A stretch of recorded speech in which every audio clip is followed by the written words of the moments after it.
Goeiedag en baie welkom.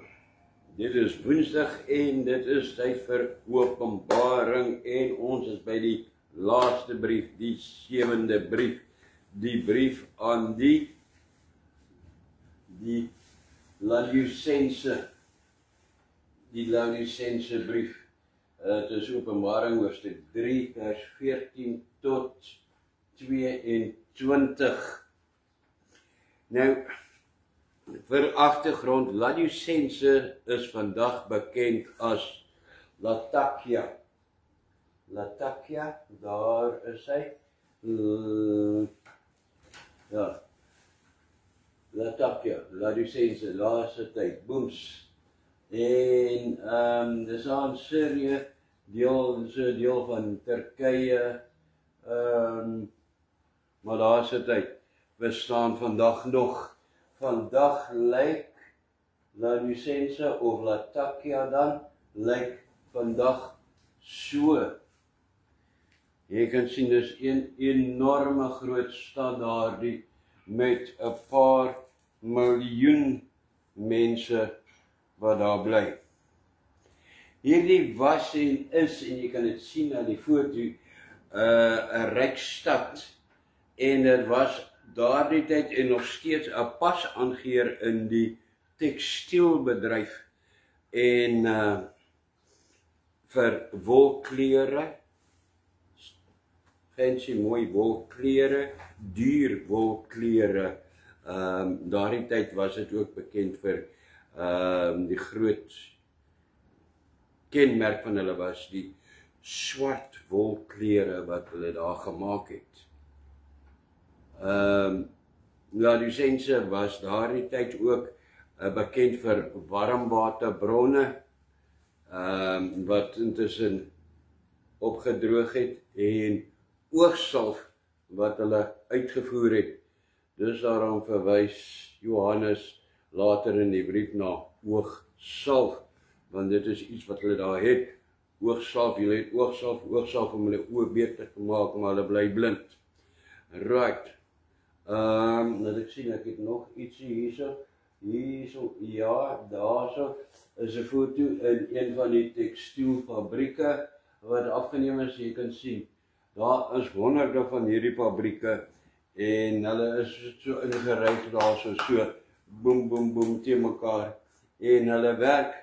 Hulle sê, daardie fabrieke is 24 ure 'n dag oop, hulle los mekaar net af in skofte. Right, en dan 'n laaste foto wat ek het, daar is Laodicense van naderby, die stadgedeelte, en hier is die hawe gedeelte, so 'n baie groot stad. Nou, Laodicense is in Grieks, is dit, hierso is hy,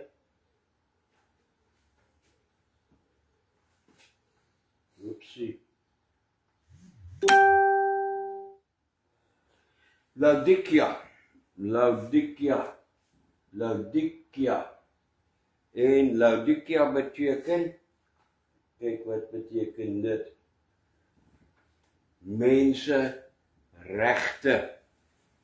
Dit is waar hulle probleem begin het, want die mense in Laodikia of Laodicense was daardie tyd bekend daarvoor dat hulle as gevolg van hulle voorspoed was hulle baie selfvoldaan gewees, maar hulle het waarvoor bekend gewees dat mense moet regte hê en maar hulle self het op minder gegoede mense neergekyk.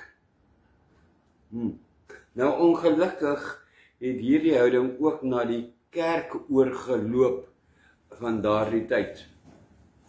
Hierdie kerk was 'n klomp mense wat saamgekom het, vergader het, Christene, wat begin het om 'n voorspoed godsdienst te volg, want Hulle het hulle op al hierdie rykdom om hulle gefokus. En dit het oorgeloop na die Christene, na die kerk en die liggaam van Christus. Hierdie brief, die Laodicense, is bekend in die Bybel as die lauwarm kerk. Nou as ek begin wil ek sê dit is hartseer, maar hierdie lauwarmheid is die algemene neiging van vandag waar menseregte en voorspoed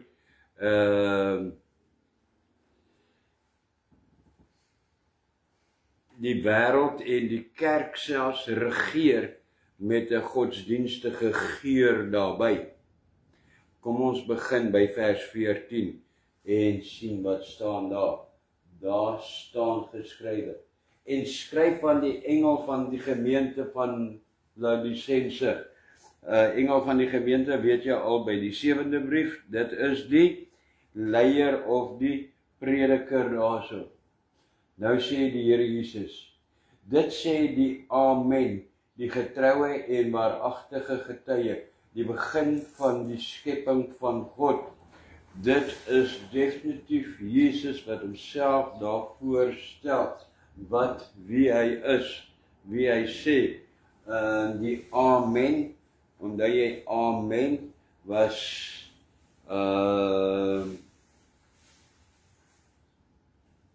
die Amen, dit is die werklikheid, die getroue, die waaragtige getuie, die begin van die skepping van God, definitief Jesus wat hier aan die woord sê. Belangrik dat Jesus hom bekendstel as die getroue en die waaragtige getuie wie nie lieg nie, want hy wil seker maak dat hierdie mense wat hierdie brief lees en ek en jy moet die waarheid hoor en hoor dit wat hy sê is die waarheid, die getroue en waaragtige getuienis. Want die Here wil hê op die einde van die brief dat die leser hom moet bekeer. Dus daarom is dit so belangrik dat hy in die begin sê, hy is die waaragtige. Ook opvallend oor hierdie brief is net soos in die briewe aan die Sardisbrief, omdat hier die Sardisbrief, wie was hulle nou weer, die dooie brief, die dooie lewe, die dooie kerk. Toe was daar ook nie 'n paar goeie dinge wat hy eers genoem het nie, hy dadelik ingeval en gesê, ja, dit het ek teen julle dadelik. Net so gebeur dit in hierdie brief. Daar is nie eers 'n paar goeie punte wat hy noem nie en dan maar of ten spyte daarvan. Nee, dadelik sê die Here, vers 15, hoor wat sê hy. Hy sê in vers 15, ek ken jou werke, dat jy nie koud is en ook nie warm nie. Was jy tog maar koud of warm? Was jy maar eerder koud of warm? Wow. Die Here sê dadelik, ek ken nie jou vrug nie, so daarso is definitief 'n tekort aan die gees daarso, daar is nie, hy sê nie ek ken julle vrug nie, hy sê net ek ken julle werke. Die werke is uit die mens, uit die natuurlike, uit die dus sonder die Here. En dan sê hy, was jy tog maar koud of warm? Hoekom sal hy sê, was jy maar tog koud of warm? Dood eenvoudig, want warm water is handig vir liggaamlike gebruik. Jy kan daarin bad, jy kan dit drink, lekker koffie, of koud, Jy kan daarin afspoel as jy koud kry, dan kan jy bietjie beter voel. Jy kan, as jy warm kry, ijskoue water, dit is handig vir die liggaam. Maar lauwarm water, wat so lauwerig is absoluut nutteloos en is sleg vir liggaamlike gebruik.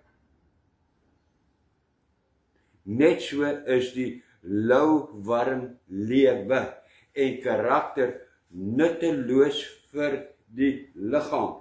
Watter liggaam? Die liggaam van Christus. Dus daarom Here sê, uit my liggaam uit. Die groot vraag is, wat is lauwarm?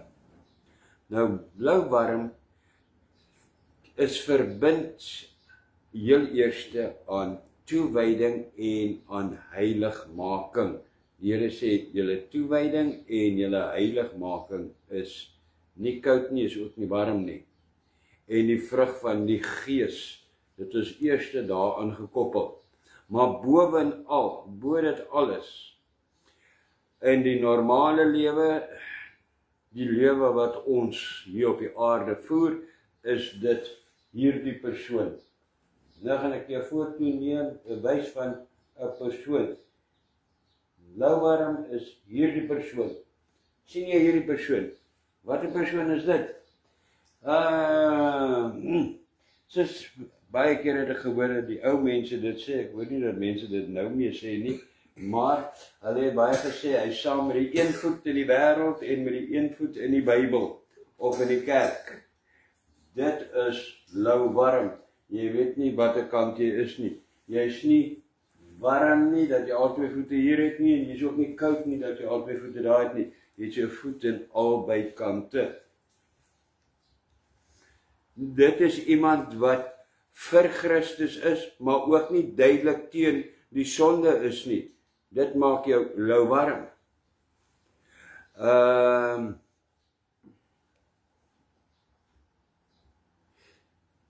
Wat vir dit is wat die Here in die Bybel sê, maar ook nie duidelik teen die slegte is wat die Here in die Bybel sê nie.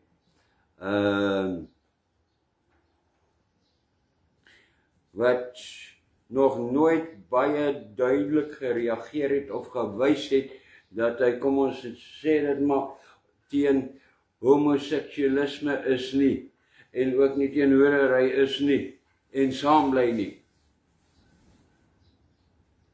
Wie gedeeltes van die woord slaafs navolg, maar ander gedeeltes net so slaafs ignoreer. Wat hard kan getuig van die Here en net so hard kan drink. Dit is iemand wat kan seën, een voet in daai kant, en in die volgende asem net so hard kan vervloek en verwens, en wie soos 'n engel kan klink, en die volgende oomblik soos 'n duiwel kan vloek. Lauwarm. Met ander woorde, om dit saam te vat, wat beteken dit? Ek kan dit nie beter sê as dit is iemand wat iets weet van die Here en iets weet van die Gees van die Here, maar wie nie werklik vol van die Gees van God is nie. Lauwarm. Want, hoekom sê ek so dood eenvoudig, die Heilige Gees kan nie teen homself sondig nie. As die Gees van die Here in jou is, sal jy nie goed doen wat die Gees bedroef maak nie. Bottom line.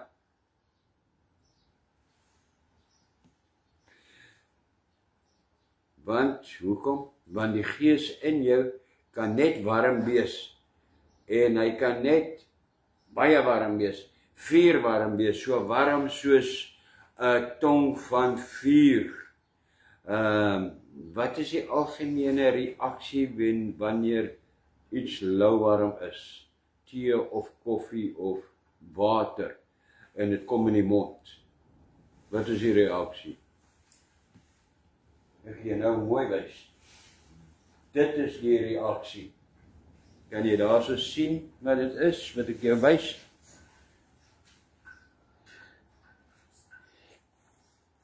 Ek het die eerste keer toe ek die prentjie kyk, toe dog ek die vrou rook. Want kyk daar by haar mond wat kom daar so uit, toe sê ek, nee, dit is hierdie, dis teekies hierdie, want daar is 'n lemoenskyf, suurlemoenskyfie daarin, dis tee wat sy so uit spuug. Dit is presies wat Jesus in vers 16 sê. Hy sê in vers 16, maar nou, omdat jy lou is en nie koud of warm nie, sal ek jou uit my mond spuug. Nou spuug klink in mooi Afrikaans nie so lelik nie, klink nie so wild nie. Hy spuug. Nie eens hy spoeg nie, spuug. Maar dit het my daaruit al nuuskierig gemaak om te kyk wat sê die oorspronklike teks. En in die oorspronklike Grieks is spuug in hierdie vers die woord imio. Imio. En imio beteken baie erger as spuug of spoeg, hoor. Dit beteken braak, uitbraak. En daardie dae, as iemand gif ingekry het, was ons het nou woorde maar so medisynietjies en so aan, dan weet ons nie, okay, hy kry swooibrand, geef hom 'n rennie. Nou daardie tyd vir iemand wat gif ingekry het, ek sê geef hom 'n imio. 'n Imio is 'n braakmiddel, sodat hy dit kon inkry, en al hierdie goed gif uit sy liggaam uitkom, uit sy stelsel uit kon kom, na buite toe. Nou Jesus sê absoluut niks van enige goeie of bose dinge nie, maar net negatiewe dinge, soos ek moet jou uitbraak. Nou braak, dit klink sommer so lelik, né? Braak. Dis wat dit is, braak. Want louheid is gif. Louheid is gif vir Christus se liggaam. Wat God moet uitbraak, anderster gaan dit die hele liggaam vergiftig. Amen. Nou wonder ek altyd, hoekom is ons Bybel so swak vertaal? Maar in vers 17 sê Jesus dan, waarom hierdie lewe vir hom so walglik is, dat hy dit moet uitbraak. In vers 17 sê hy, die volgende daar so staan, want jy sê, dit is hoekom ek jou moet uitbraak. Ek is ryk en het verryk geword en het aan niks gebrek nie. Jy weet nie dat jy elendig en beklaanswaardig en arm en blind en naak is nie. Dit is 'n groot aanklag daardie. Dit is 'n groot aanklag. Jy weet nie dat jy al hierdie goed is nie. In hedendaagse taal sal Jesus sê, dit is jy, jy weet nie dat jy 'n pyn vir my is nie. Jy besef dit nie, want jy sê ek is ryk en het verryk geword. Ek het myself so opgewerk. In gewone taal sal Jesus sê, dit is jy wat 'n voorspoed evangelie beoefen. En wat ingestel is op wêreldse rykdom. Gaan kyk maar mense wat so ingestel is op hierdie prosperity gospel, voorspoed evangelie. Dit gaan nie regtig oor die Here nie. En ja, hulle is geseën sodat die Here se werk geseën kan word nie. Hulle sal almal, wat is claim in Afrikaans julle? Eis. Of opeis dat dit hulle is geseën sodat hulle in beelde kan lewe. Luister hulle op die TV's, hierdie groot predikers wat so hierdie voorspoed evangelie verkondig.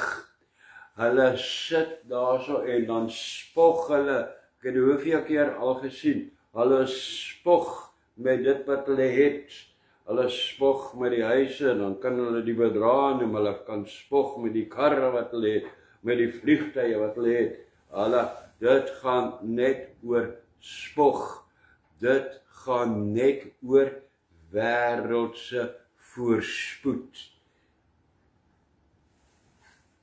Wat dit nie is nie. Die Here kan uit die prentjie uit. Die Here sê, ek is uit jou prentjie uit van jou lewe. Dis haatlik vir my. Ek wil jou uit my liggaam uitkry. Dis hulle wat glo, sê die Here, jou sukses is 'n bewys dat jy God gelukkig maak. Regtig. Iemand die eendag my gesê, 'n bekende prediker, wêreldbekende prediker, nee maar, wys my jou bankrekening, dan weet ek waar staan jy met die Here. Dis sê ek, wys my jou bankrekening, dan sien ek waar staan jy in die wêreld. Toe sê ek verloor, toe sê ek, ja, die woorde van my vriend, whatever, die loop ek aan. Dit help nie. Die Bybel sê, mens stry nie met 'n sot nie. Die Here sê, dit is jy wat elendig voor God is, maar met 'n selfvoldane houding ander beoordeel volgens jou eie verdraaide godsdienstige standaarde. En dan probeer jy dit met die woord regverdig. Jy gaan soek versies wat pas by dit wat jy kwyt raak. Die Here sê, dit is elendig, beklaanswaardig. Wat is die woorde wat hy daar net? Ja, beklaanswaardig. Dit is jy wat naak voor God staan, maar die gemeente en die mense om jou regeer en wat nie onder die gesag van God se woord staan nie. Totaal naak. Dit is jy wat blind is. Die Here sê, dit is jy wat blind is, omdat jy meer belangstel in menseregte en hoe om almal te akkommodeer, as wat jy bekommerd is oor wat God se woord sê. Jy is te blind om te sien.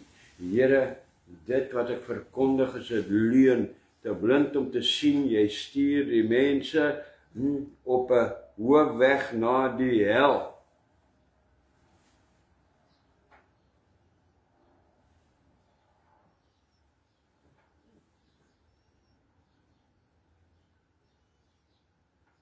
Dit is die mense, dit is jy wat sekere dele van die woord heeltemal ignoreer, uitsny en wat die Heilige Gees soos 'n skakelaar aan en af probeer sit.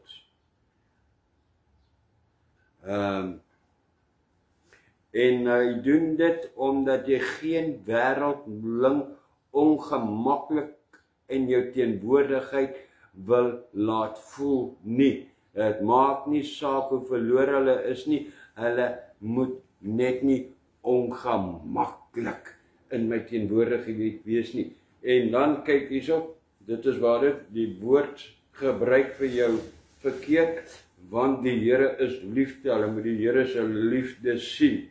Nou, ek gaan vir jou sê, as jy 'n kind was, vandag se kinders, hier kan ek nou nie van praat nie, maar toe ons kinders was, jou ouers het vir jou pak gegee, nie omdat hulle jou gehaat het nie, maar omdat hulle vir jou lief was, want hulle wil nie hê jy moet dieselfde foute weer doen nie. Maar al hoe 'n mens geleer het, was om te voel.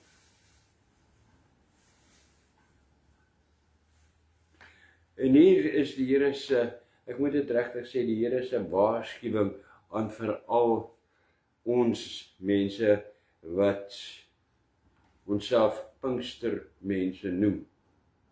Want wanneer jy jou oë uitvee, sê die Here, het my Heilige Gees onttrek uit jou midde uit, is julle besig met, hou daarop, om mense aan te por op hulle emosies te werk en op sielsvlak te bedien, want as jy jou oë uitvee, dan bedien jy net op sielsvlak. Wow. Dan moet jy voorgee dat iets gebeur om anders so doende net emosioneel aan te moedig.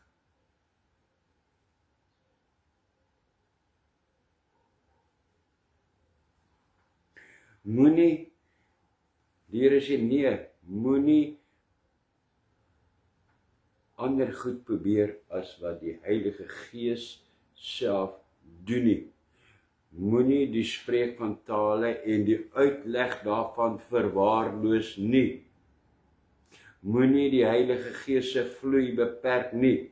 Moenie lauwarm word nie. Hier staan dit, die Here haat dit en hy gaan jou uitbraak. Dit laat my 'n paar vrae vra. Een is, hoekom sal Jesus sê, was jy maar koud? Want indien jy koud is, sê Jesus, kan my Heilige Gees jou nog oortuig. As jy lou is, dan is dit, ja, maar ek is dit wat ek mee doen, is ek mee gelukkig en ek hoor nie wat die Here sê nie. Here sê, as jy koud is, kan jy nog hoor en die Heilige Gees kan jou nog oortuig van sonde. As jy koud is, kan jy deur die Here sê, kan jy deur my tekens en wonders nog aangeraak word weer en kan jy God se grootheid en glorie nog waarneem en daardeur tot bekering kom. As jy koud was, dan kan jy jou nog verwonder aan die Here en sê, wow, mense wat lou is, ja, ons is al gewoon daaraan, dit impress ons nie meer nie. Ek het daarmee groot geword. Hulle kyk eerder of hulle nie loopholes kry nie. Iets wat ek kan wys, dat is nie regtig die Here nie, dit in daai tipe goed gebeur dan. As jy koud is, sê die Here, was jy maar eerder koud, want dan kan jy deur iemand anders se getuienis nog in die hart aangeraak word. En myself te teenwoordigheid, myself te werking in jou eie lewe begin begeer. Moenie opgee met hulle wat lyk asof hulle koud is nie, asof hulle wegstaan van die Here af nie, hulle stel nie belang in die Here nie, hulle is nog net yskoud. Hou aan bid vir hulle, Here, dat u woord hulle kan aanraak, want as hulle koud is, kan hulle nog 'n begeerte kry om vuur warm te wil wees. Die volgende vraag is, ons is by koud, wat is warm? Wat maak warm? Die logiese antwoord vir wat maak warm is seker hitte of vuur. Nou, God kan slegs vrylik en sonder beperking deur jou werk indien jy warm is. Dis die enigste manier. Warm is, vuur warm is met die hitte van sy Heilige Gees, met die vuur van sy Heilige Gees. Dan kom vuur by mekaar uit. Hoe sê ons in die lewe? Soorte trek mekaar aan. Dan trek soorte mekaar ook aan. Warm van die vuur van daardie tonge wat 'n Pinksterdag in die boventrek, ja so in Jerusalem met die 'n rukwind gekom het en die oor die Heiliges gekom het en hulle met die Heilige Gees gevul het.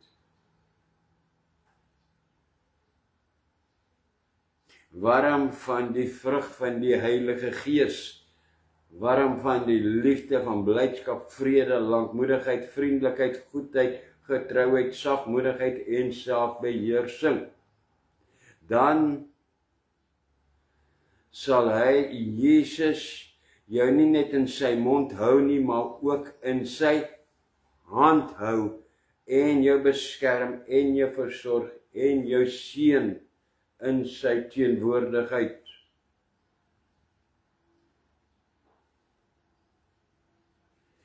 Weereens wil ek dit sê, dit is hartverskeurend, maar die lauwarm is die posisie waarin die grootste gedeelte van die Christendom hom bevind, is in lauwarm.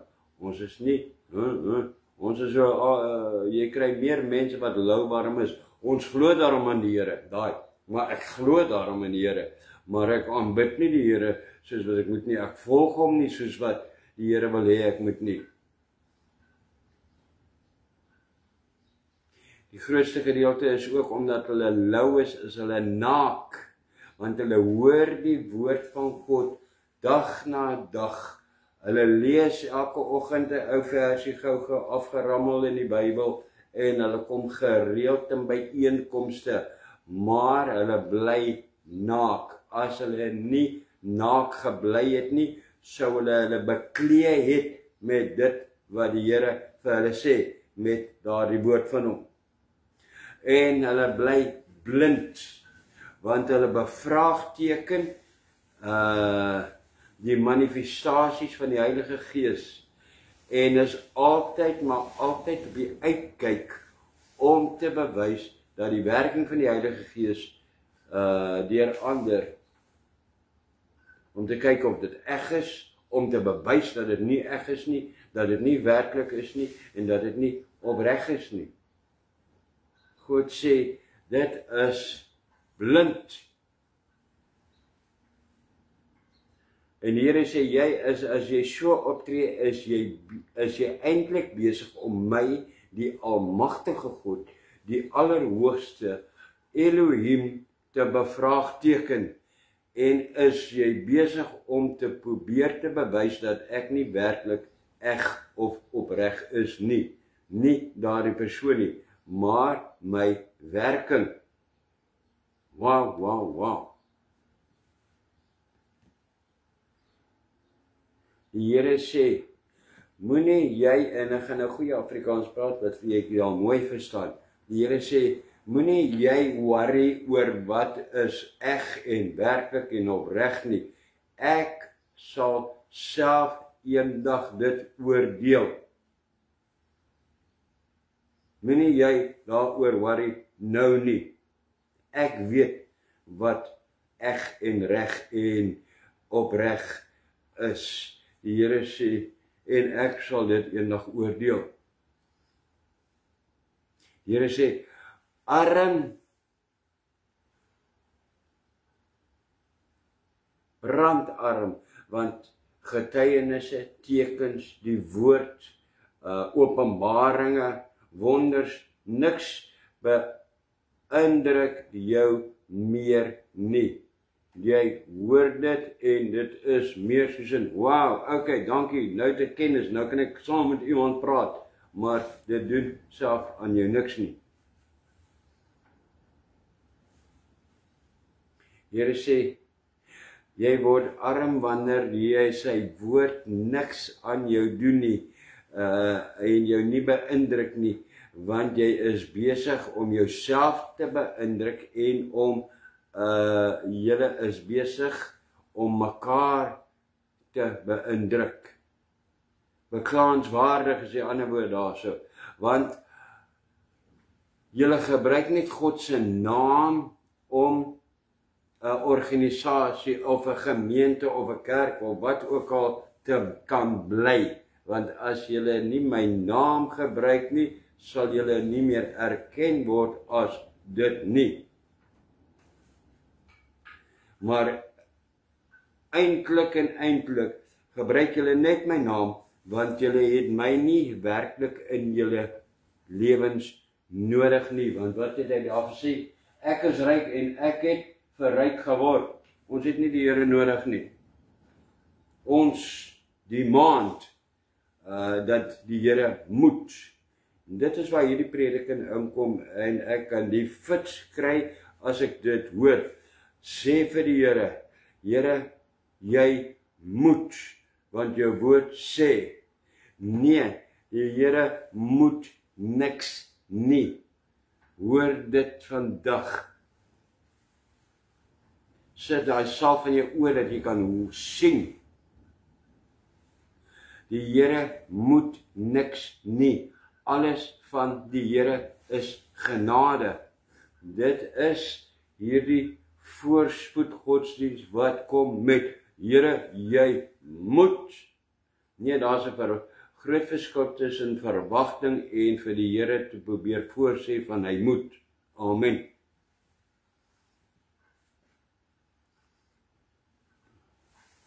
Here sê, en vir al hierdie goed wat ek nou genoem het, daarom is julle gif vir my liggaam, en moet ek julle uit my liggaam uitbraak. Want as jy mooi gedink het, daar is soveel goed wat dit bots met wie Christus is, wie God is, wie die Heilige Gees is. Dit is 'n worsteling hier in my liggaam. Al wat dit veroorsaak is, dit maak die ander wat nog nie dit glo nie, deur mekaar. Pas op van wat jy kwyt raak. Jy is nie besig om mense vreeslike openbarings te gee nie. Jy dink so, nee, om dit wat jy glo, dit te verkondig en daarop te staan en almal moet dit weet. Die Here sê, jy is meer besig om ander mense deur mekaar te maak en van die liggaam af weg te stoot. Pas op.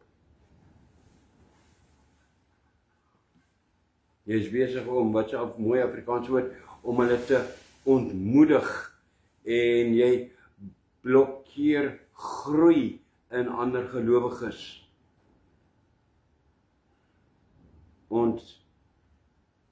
Blokkeer ontwikkeling in sy liggaam.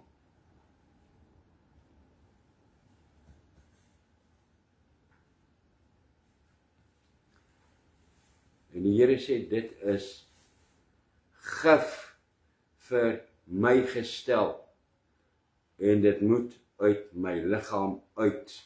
En die hartseer is, die groot waarheid daarvan is, wanneer jy hierdie gifmiddel drink en jy begin te braak, wat is dit?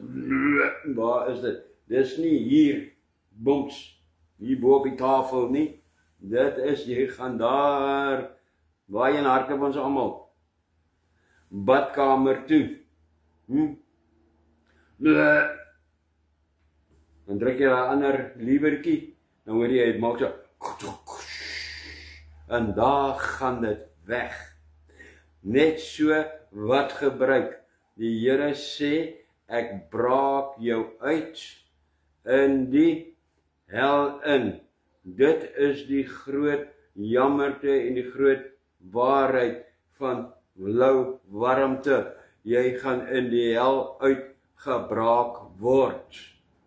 Maar dit is nie die einde nie. Die Here kom weer eens, soos in al die briewe, want hy begeer dat jy met hom eet,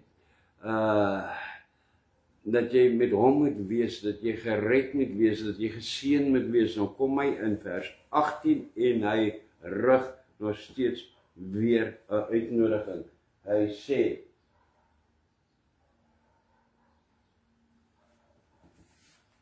ek raai jou aan. Sien jy, die Here gee raad hierso. Hy sê, ek dwing jou nie, ek raai jou aan om van my te koop, goud wat deur vuur gelouter is, sodat jy ryk kan word, en wit klere, dat jy jou kan aantrek en die skande van jou naaktheid nie openbaar word nie, en salf om jou oë te salf, sodat jy kan sien. Die Here sê, ek raai jou aan om dit te doen, anders gaan jy gifmiddel bly. Dit is die anti-gifmiddel hierdie. Ek raai jou aan, die anti-gifmiddel. Koop goud wat deur vuur gelouter is.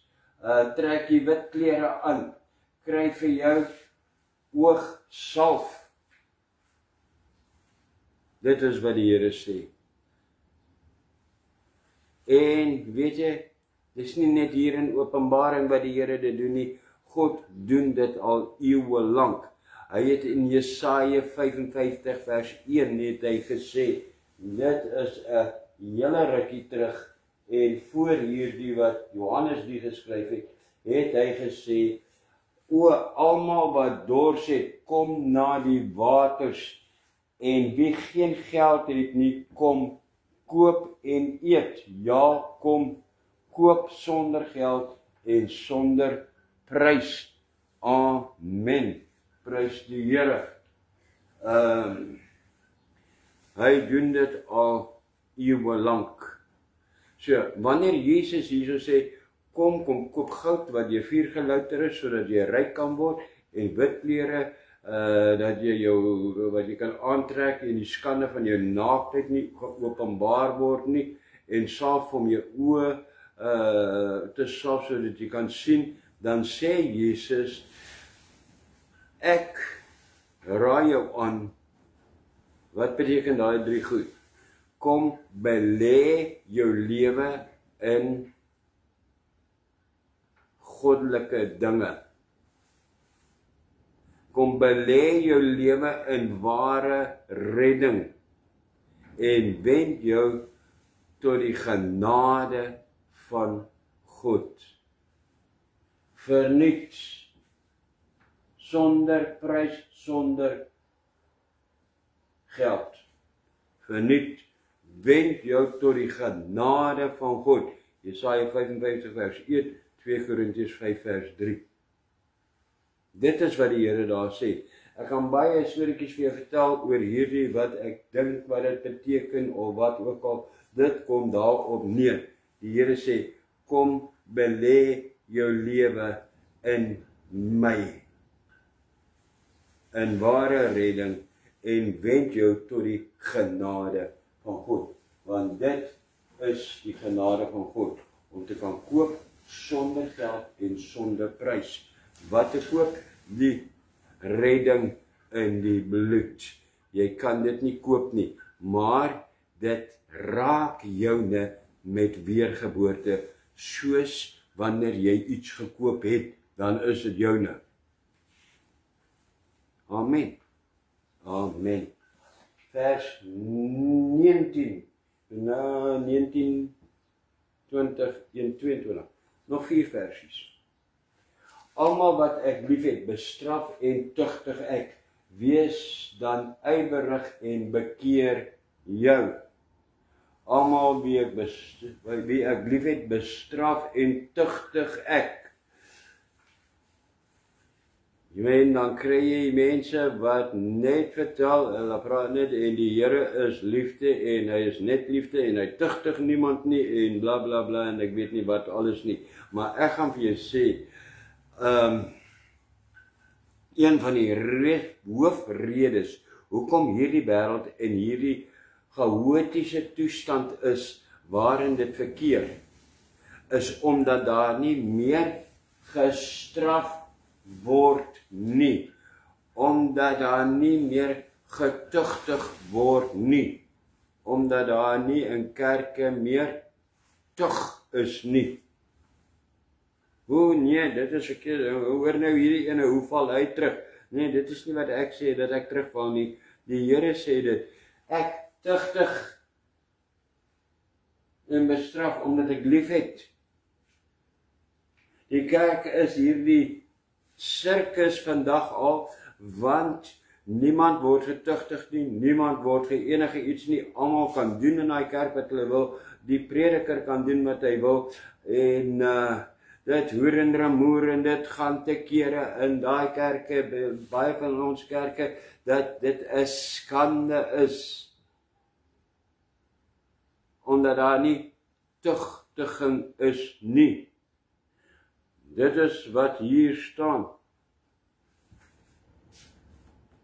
Almal wat ek lief het, bestraf en tugtig ek. Want uit bestraf en tugtiging kom bekering. Omdraai, besef, Here, waarheen is ek op pad? Waarmee is ek besig? Dit is wat hier geskryf staan. Harde woorde, ja, miskien teregwysiging, tug is nodig, sodat die denke kan verander. Want dit is waar dit verkeerd gaan, is in die denke eerste. Van die denke af na die hart toe. Hebreërs 12. Want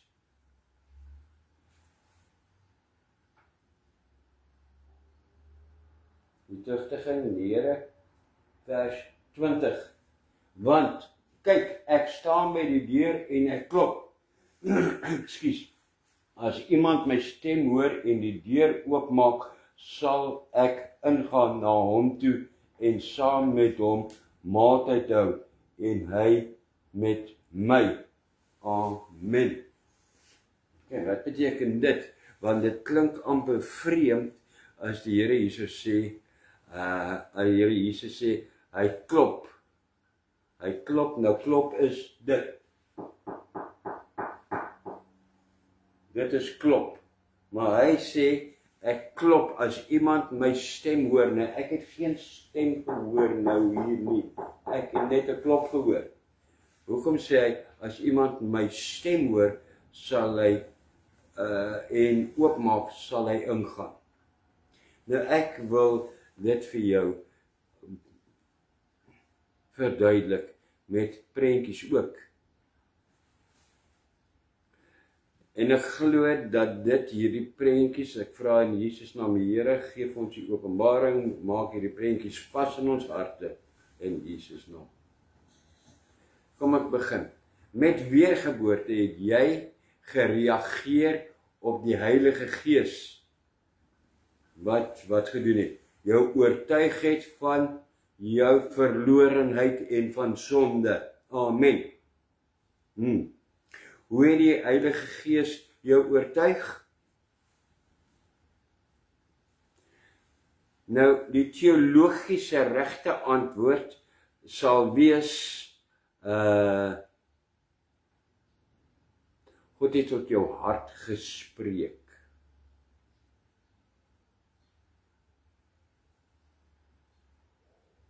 En jou oortuig van sonde en van ongeregtigheid. Dit is die teologiese regte antwoord. Nou, dit is waar, maar dit is nie heeltemal 100% reg nie. En dis net die helfte van wat eintlik gebeur. Dit werk eintlik so. Mense wil die hart, dis die Here in sy hart, maar hoe kom dit by jou hart uit? Dit moet somewhere daar uitkom. Dit kom deur jou verstand, die brein. Jy kan nie die brein uitsny nie. Jou brein is, kyk hierdie prentjie. Daar sien jy, daar's 'n hart, daar's 'n deur en daar is 'n breintjie daarso. Nou die hart is die deur van jou hart.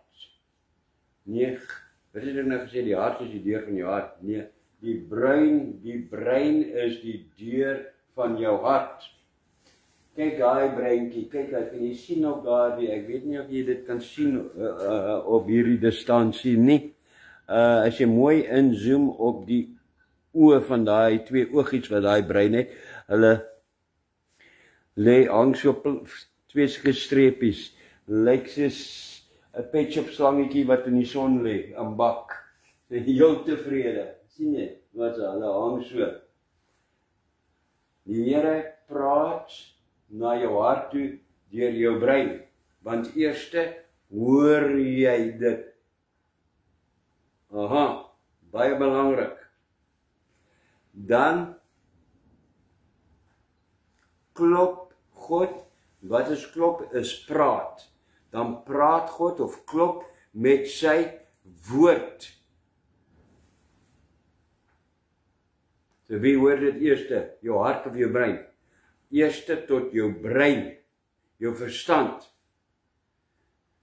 Wat jy vir jare lank probeer die woord laat bestudeer het en redeneer het. En die oomblik as die verstand dit ontvang, dit gaan na die brein toe, dan kry jy openbaring. Ek het 'n prentjie gehad. Dan praat die Here, hy klop, tik, tik, tik, waar aan die deur is die deur van jou hart. Die Here klop met sy woord, met sy praat aan jou brein. Eerste, wat die deur is na jou hart toe. Aha.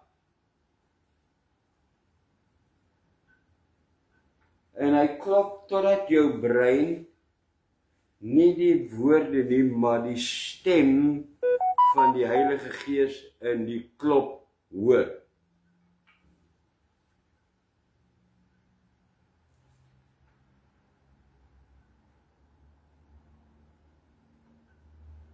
En wat gebeur dan? Die oomblik as hierdie brein hoor wat die woord sê, dan sal daar die deur oopgaan. Wanneer daar gaan die deur oop en daai petjop oogies is skoon weg, ek hoe rond staan hulle nou, so cool rond. Ja, want die brein verstaan, hoor, ek is verlore. En hy maak die deur oop na die hart toe en sê vir die hart, ons is verlore. Wow. En wanneer jou hart die stem hoor en jy besef dat jy jouself nie kan red nie en dat jy verlore is en dat jy die Here nodig het in jou lewe, sy redding, sy bloed, die seun van Jesus, die seun Jesus se redding nodig het, dan gebeur die. Kom jy by weergeboorte uit, jy gee oor jou hart met jou brein het reageer, jy kom by weergeboorte en dan gebeur die. Wow.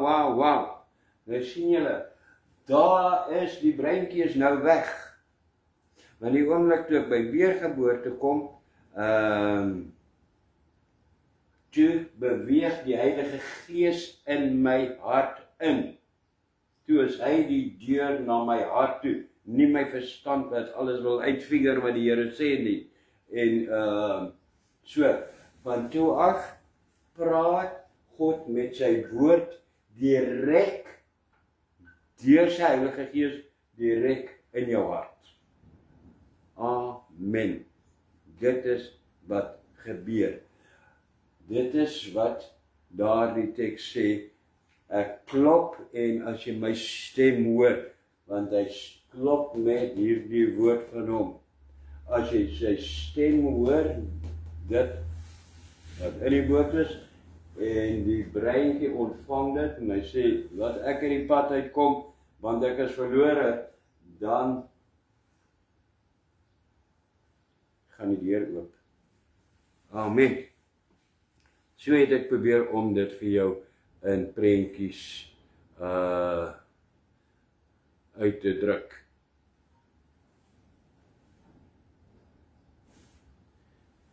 Dit is wat die Here daar so sê. Vers 21 sê hy, aan hom wat oorwin sal ek gee om saam met my te sit op my troon, soos ek ook die oorwin het en saam met my Vader op sy troon gaan sit het.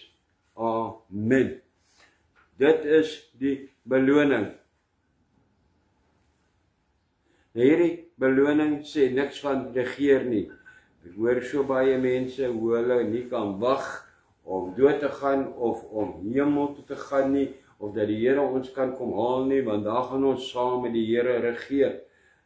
Het jy, kom ons wees eerlik, het jy een woord gesien of gehoor hierso van regeer? Nie een woord nie.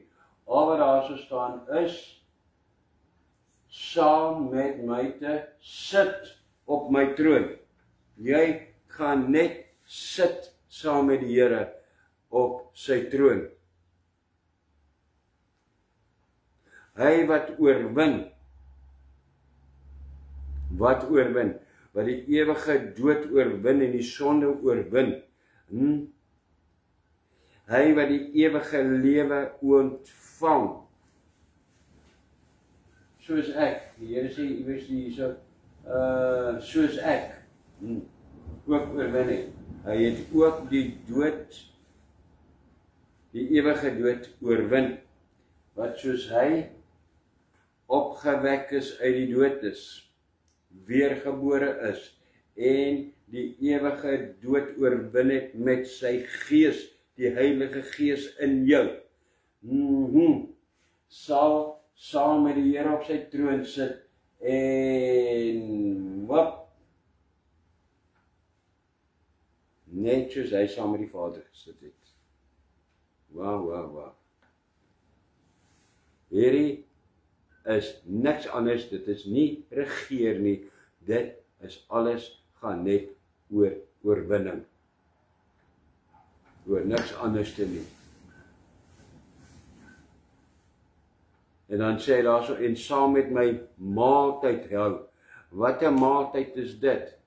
Die maaltyd hou is om stil te raak saam met die Here, gemeenskap, of wat beter in nicer woord vir my is, om fellowship met God te hê, waar die Here vir my sy woord oopbreek.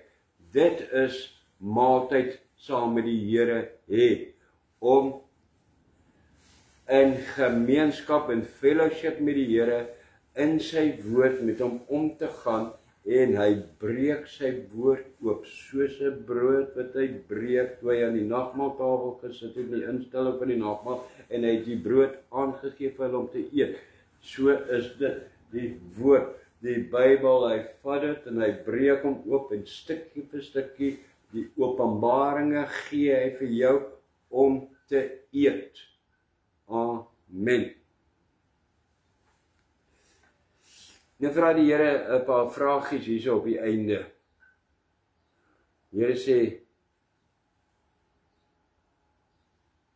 is jy, of waar jy aan bid, besig om na valse leringe te luister, of besig met mensgemaakte rituele en reëls wat die Heilige Gees beperk?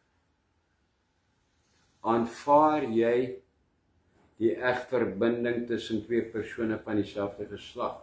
Die Here sê, plaas jy mense in klasse of kategorieë? Bevraagteken jy die werkinge van die Heilige Gees? Breek jy iemand geestelik of emosioneel af? Hier sê, dit is teenstrydig met die vrug van sy Gees. Belemmer jy iemand se groei deur onsekerheid en kritiek? Ja, die kind, jy weet, of die man, hy wil nooit regkom nie. Ja, wel, hy kan nie regkom nie, want jy hoef soveel, net soveel woord soos wat jy hom gee, so breek jy hom die heeltyd af nog meer. So, daardie woord wat jy vir hom gee, kry geen kans om te ontwikkel nie, want hoe vinniger dit kry, vinniger word dit afgebreek.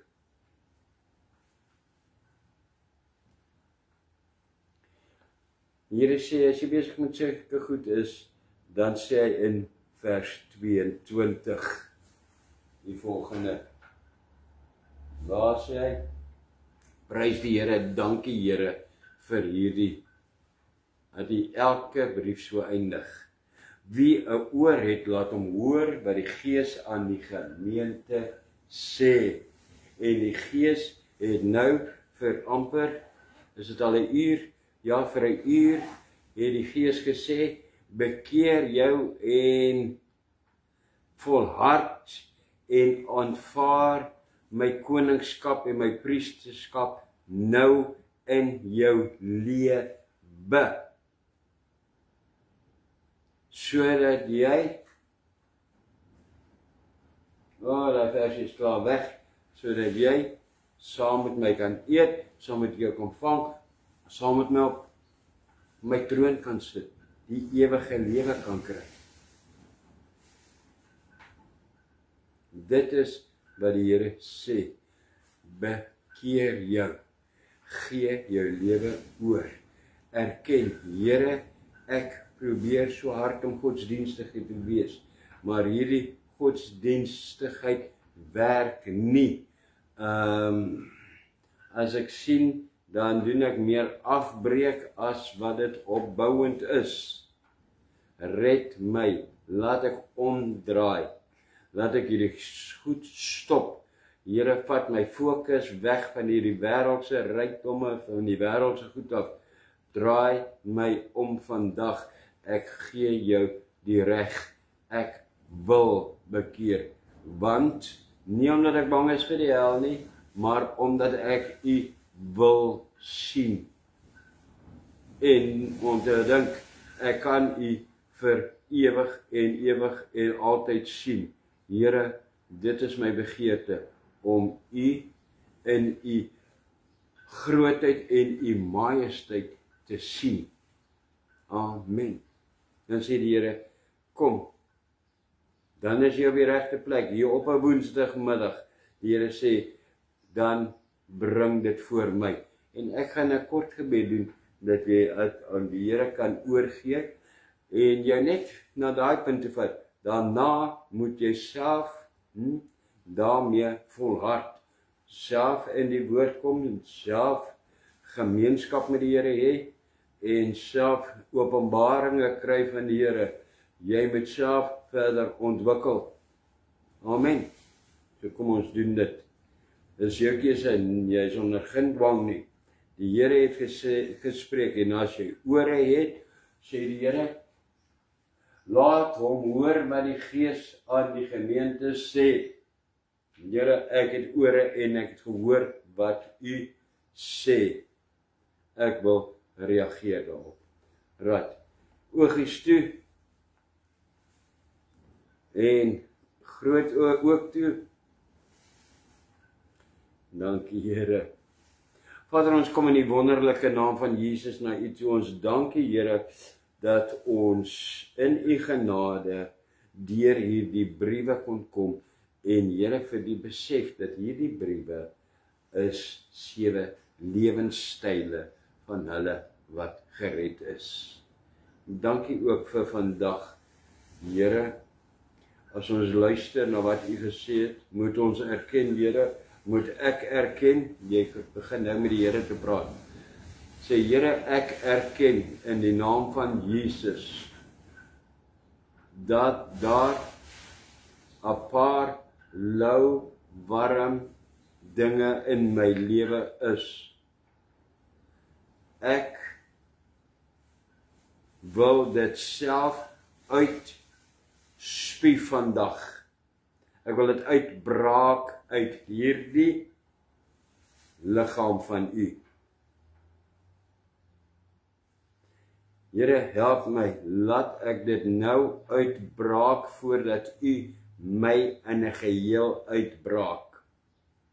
Ek bely dit voor U, sê vir die Here wat jy voor hom wil bely. Jy het gehoor wat die Here sê, die Here het verskeie goed gesê, goed wat ek toelaat, die Here, goed van die wêreld, halfpad in die wêreld, een voet in die wêreld, een voet in die boord. Jy het gehoor wat die Here sê, sê vir die Here, dit wat nie reg is nie, wat uitspoegbaar is.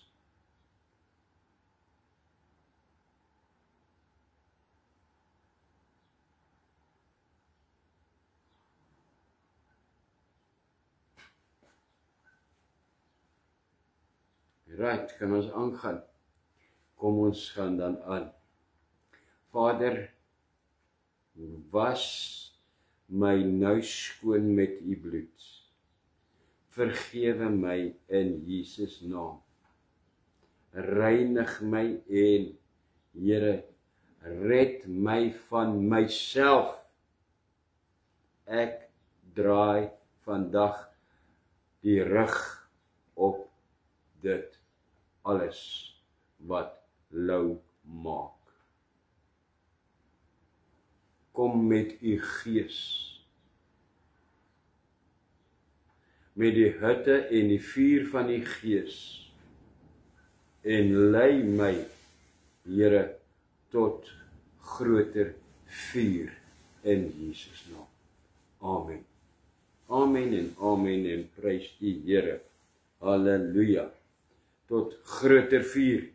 Daar sê nou, as jy oortjies rooi is en die wangetjies is rooi en jy voel, Here, ek voel aan die brand, dan sê ek prys die Here. Halleluja. Nou is jy aan die brand, bly aan die brand. 'n Vuur, as jy hom nie stook nie, gaan hy dood. Stook daai vuur elke dag met stil word in die Here, sy woord met openbaring, stook die vuur in Jesus naam. Ontvang die seën van die Here tot Sondag, wanneer ons begin by hoofstuk 4, en ek is baie opgewonde oor hoofstuk 4, want dit is, vers 1 is die wegraping, en ons gaan seker omtrent Sondag net vers 1 doen. Jy sal dit nie glo nie. Maar tot volgende keer, ontvang die seën van die Here en gaan in sy vrede. Dis die shalom wat jy op die einde gaan hoor. Sê ja, ek begin daai woord shalom, vrede nou al ken. Ontvang die seën. Jerego geta denai dishmarecha. Ja era denai pawani lecha we gogonechta. Yesa adonai pawani lecha we asem lecha shalom. Die Here sal jou seën en jou behoed. Die Here sal sy aangesig na jou toe draai, soos vandag met sy woord, jou genadig wees, jou red, jou vergewe, jou vat, jou ophef tot by hom en aan jou sy vrede gee. Amen en amen. Tot volgende keer. Prys die Here.